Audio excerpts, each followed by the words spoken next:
Thanks for joining me again, and in this episode we've got a lot to get through and to break down. It's Thursday, December 13th, and Theresa May just hours ago survived a no-confidence vote, 200 to 117. You could say that she stays on convincingly, but with more than 100 members of parliament asking her to go, and after she had already offered not to stand in the next election, that I would say is a problem. A Brexit that delivers on the vote that people gave, that brings back control of our money, our borders and our laws, that protects jobs, security and the union. Theresa May triggers different emotions in different people. For some, she's a lame duck leader. To others, she's simply doing the best she can after an impossible referendum, a referendum that she didn't originally call. But amidst the anger, there's also sympathy. What I find interesting is that this isn't about saving someone's job. Ultimately, whether Theresa May is Prime Minister or not is not what's important, because this is about the future of the United Kingdom, its relationship with the rest of Europe and its place in a fast-changing world. But increasingly, it's also about the very survival of the Union, which these days is looking pretty brittle. There's trouble nearby too, as protesters in France called the Yellow Vests or Gilets jaunes continued their opposition to President Emmanuel Macron. Clearly, this is not just about the fuel tax on which he's already backed down. I'd like to thank everyone, politicians, union leaders, citizens, who called for calm, so that those French people who want to express themselves aren't mixed up with those who come to vandalize and fight with the security services.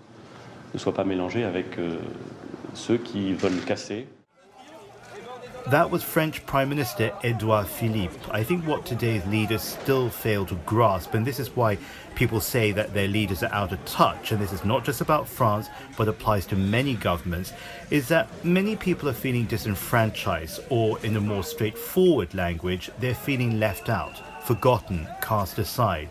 In this episode, I'm going to dissect the Huawei story, what this means for China, the US, their trade war, their trade truce, the fate of Meng Wanzhou, the Huawei executive detained and now out on bail, the fate also of Michael Kovrig, the former Canadian diplomat detained in Beijing, Canada's relationship with China and the US, and when and how this is all going to end. But later in the show, we'll listen also to Leroy Chiao, the American astronaut, who's talking about China's attempt to become the first to send a probe to the far side of the moon. This is how significant he says it is. This actually really is a mission of first. So this is going to be the first time anyone or any entity has landed a probe on the far side of the moon. Well, that was just a quick preview. More from Leroy Chiao later on in this show. As I said, now on to Huawei, the company known for its laptops, mobile phones, and the really great pictures you can take on those phones. But this isn't about selfies. As we now know, 2 Saturdays ago on December 1st, Meng Wanzhou was arrested by Canadian authorities as she was switching planes in Vancouver on her way from Mexico and on her way to Hong Kong.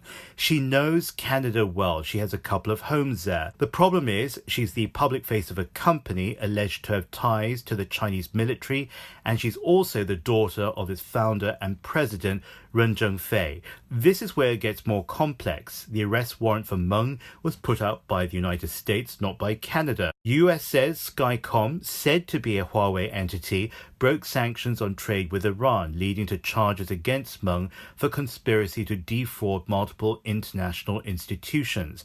I'm using words like claimed, alleged, and said to be. I'm not being coy, because really we don't know anything for a fact yet. But if everything is confirmed, just how serious is this case?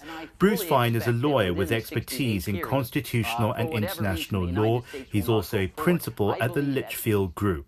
Number one, what's the violation? Breaking sanctions with Iran? It's of trivial concern to the United States national security. It's not like that she's alleged to have stolen any intellectual property relating to nuclear technology or weapon systems or anything like that. So what he's trying to say is that the Iran sanctions are not at the root of the charges.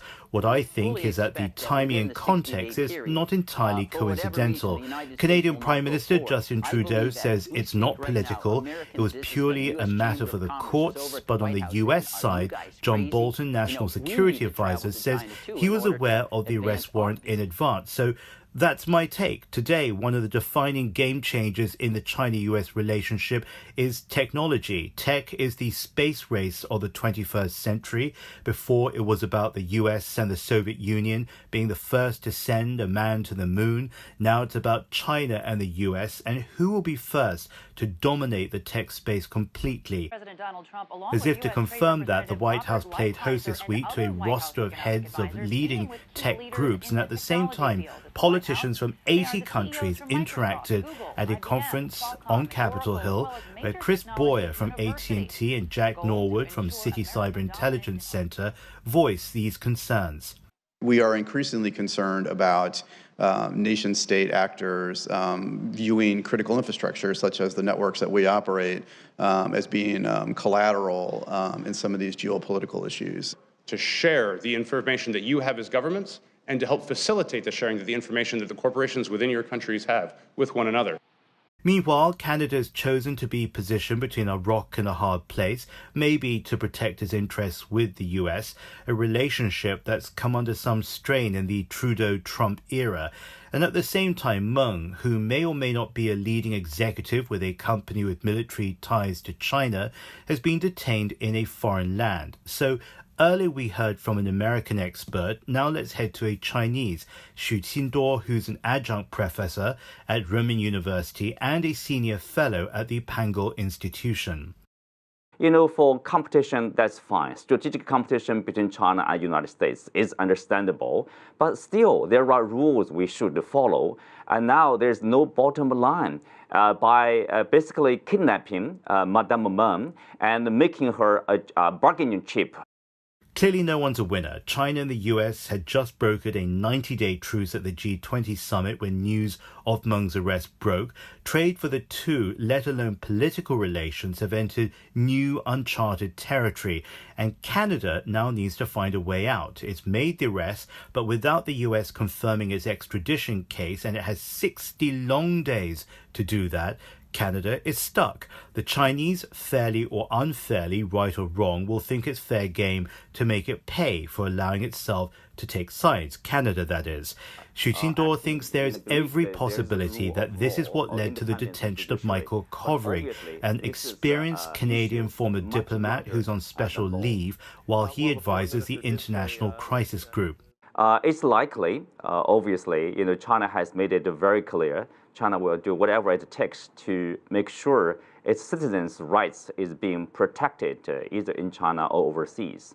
And if you look at the case of Madame Meng, it's increasingly clear that it is not a matter of a rule of law.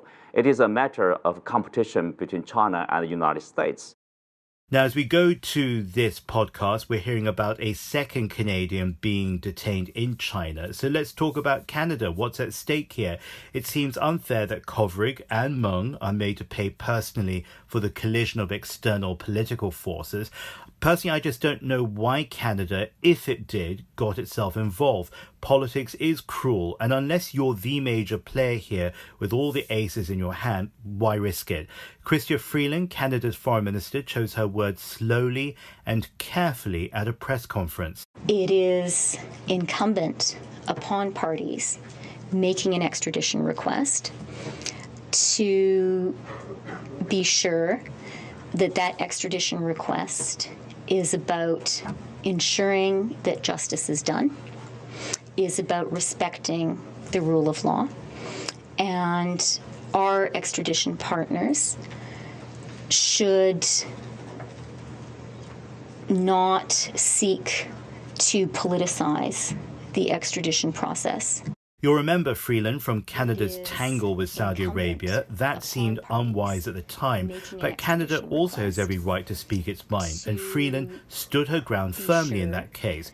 But in this case, Canada has to balance interests between its relationship with near neighbour and traditional ally, the United States, and also a very strong trading partner, China, and get Michael Kovrig out. Xu Qingduo again. Obviously, Canada is either naive or pretending they are unaware of this big picture.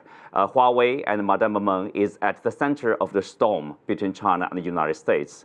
I think Canadian, people, they are not happy to see one of them is being detained in China. I think they have their own government to, for explanation and to blame. My prediction is that Meng's bail may turn into her eventual freedom. She's a mother of 4, and one can only imagine what her family are thinking, and also the family of Michael Kovrig, not forgetting. I think that he may also be released at roughly the same time, but let's see what happens between now and then. I went on to Kovrig's Twitter just now. His last post was on December 9th when he retweeted an article. Politics is unforgiving. Meanwhile, the Chinese Foreign Ministry says his employer, the International Crisis Group, is apparently not registered in China. So there's a lot of pressure being felt all around. Let's return to Bruce Fine for his take and with his knowledge of international law. If the Canadians conclude that the motivation behind this particular arrest and then followed with an extradition request was not really law enforcement, but to send a political signal to China, hey, she's kind of a pawn in bargaining so we get a better trade relationship, that is not an extraditable offense. That's exempt from extradition. And all the earmarks suggest that this is a political offense. So what does he predict as the next step? I fully expect that within the 60-day period, for whatever reason, the United States will not go forward. I believe as we speak right now, American businessmen, the U.S. Chamber of Commerce is over at the White House saying, are you guys crazy?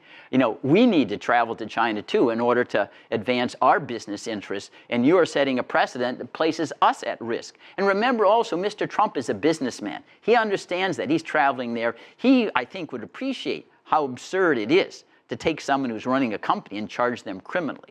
That's the thing. I'm learning that US and Chinese business figures are hesitating from traveling to one another because of Meng's arrest, which is a reminder also that third countries are involving themselves, so maybe they're not even safe on a transfer flight. Speaking of flights and speaking of advances in technology, China's launched its latest space mission, this time to land a robotic craft on the far side of the moon. It's never happened before, says Leroy Chiao, a former NASA astronaut. This probe, if it lands successfully, will actually use ground-penetrating radar to kind of map the structure underneath the surface to better understand the structure of the moon. And it's also going to be doing a few other things. It's going to be doing some radio astronomy, which is unique because what it means is on the far side of the moon, it blocks out all the transmissions coming from the Earth, from all our broadcasting, and so it allows the spacecraft to use an antenna to listen at very low frequencies to things that it wouldn't normally be able to hear if it weren't in the Earth's or in the moon's shadow. Chau is also an engineer, born in Wisconsin, raised in California. He says the Chang'e 4 mission is significant not just for China, but for all. So China's only the third nation to send a probe to the moon behind the United States and the former Soviet Union. Russia did bring some samples back with their robotic lander, and of course the American astronauts brought back rock samples. But this will be the first sample returned from the far side, and so it'll be interesting to compare to see if there are any differences between the rocks that are collected on that side, which faces quite a different environment with the radiation from the sun and also, like I said, being shielded from other aspects that aren't the same from the other side. It's only the middle of the final month of this year. I'm sure a lot will unfold by the time we speak again in 7 days, but let's genuinely hope it's for the better and for everyone.